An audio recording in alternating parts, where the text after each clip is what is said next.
ஆண்டவராய் இயேசு கிறிஸ்துவின் நேற்று நாமத்தினாலே அன்புக்குரிய சகோதர சகோதரிகளே, இந்த நேரத்தில் உங்களோடு கூட சந்தித்து இந்த வார்த்தைகளை அறிவிப்பதற்கு கர்த்தர் கொடுத்த கிருபைக்கு நான் நன்றி செலுத்துகிறேன். அருமையான சகோதரர்களே, இந்த நாளிலும் ஆண்டவராய் இயேசு கிறிஸ்து ஒவ்வொரு மனிதர்களையும் அழைக்கிறார். ஆபிரகாமை அழைக்கிறார், ஈசாக்கை அழைக்கிறார், மோசே அழைக்கிறார். ஒவ்வொரு மனிதனையும் கர்த்தர் அழைக்கிறார். ஒவ்வொரு மனிதனையும் அழைக்கிற பாதை வித்தியாசமானது. ஆபிரகாமை அழைத்தார். அவன் அந்நிய தேசத்தில் இருந்தான். அந்நிய தேசத்தில் இருந்த ஆபிரகாமை அழைத்து வந்து அவனை அவனுக்கென்று ஒரு தேசத்தை ஏற்படுத்தினார். அந்த தேசத்தை ஏற்படுத்தி இந்த தேசத்திலே வாழ சொன்னான்.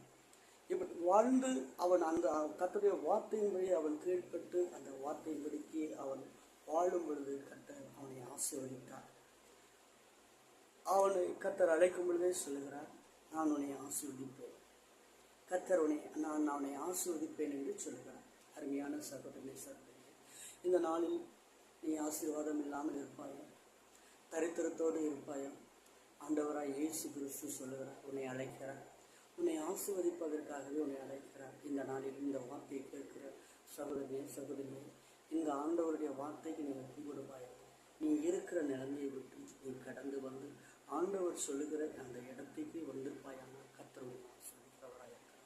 இந்த நாளில் நீ ஒப்புக்கொடு. ஆண்டவருடைய ஆசீர்வதிக்கிற ஆண்டவரை உடைய நாட்களில் பார்க்கும் பொழுது ஆபிரகாமை பார்க்கும் பொழுது 24வது அதிகாரம் ஆதியாகமம் 24வது அதிகாரம் 1வது வசனத்தில் வேதாங்கமத்தில் பார்க்கும்போது அவன் செல்வச்சியமான கர்த்தர் சகல காரியங்களும் ஆசீர்வதித்து வந்தார். அவனுடைய வேலைக்காரனை கர்த்தர் அவன் சொல்லுகிறான், என் எஜமானன் செல்வச்சியமானாக இருக்கிறார் என்று சொல்லுகிறான். இதே போல வெறுமையாக அழைக்கப்பட்டவன் எல்லாவற்றையும் விட்டு விட்டு வா என்று சொன்னான். அவன் எல்லாவற்றையும் விட்டு கர்த்தருடைய வார்த்தைக்கு நேராக அவர் காண்பிக்கிற அந்த தேசத்துக்கு நேராக அவன் வரும் பொழுது கர்த்தர் நிஜாகவே அவனை ஆசீர்வதித்தார். இன்றைக்கும் அவனுக்கு பரலோக ராஜ்யத்தை அவனுடைய மடி என்று வேதவசனம் சொல்கிறது.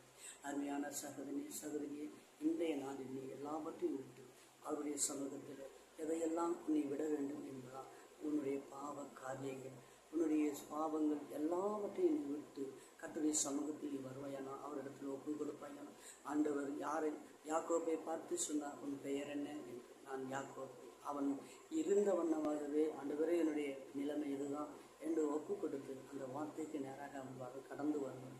கர்த்தர் மெய்யாகவே அவனை ஆசீர்வதித்தார். பின்னொரு நாட்கள் அவன் வர வர விருத்தி அடைந்தான் என்று வேதவசனம். இந்த நாளில் அன்பான சகோதரனே சகோதரி, இந்த வார்த்தையை கேட்டுக்கொண்டிருக்கிற இந்த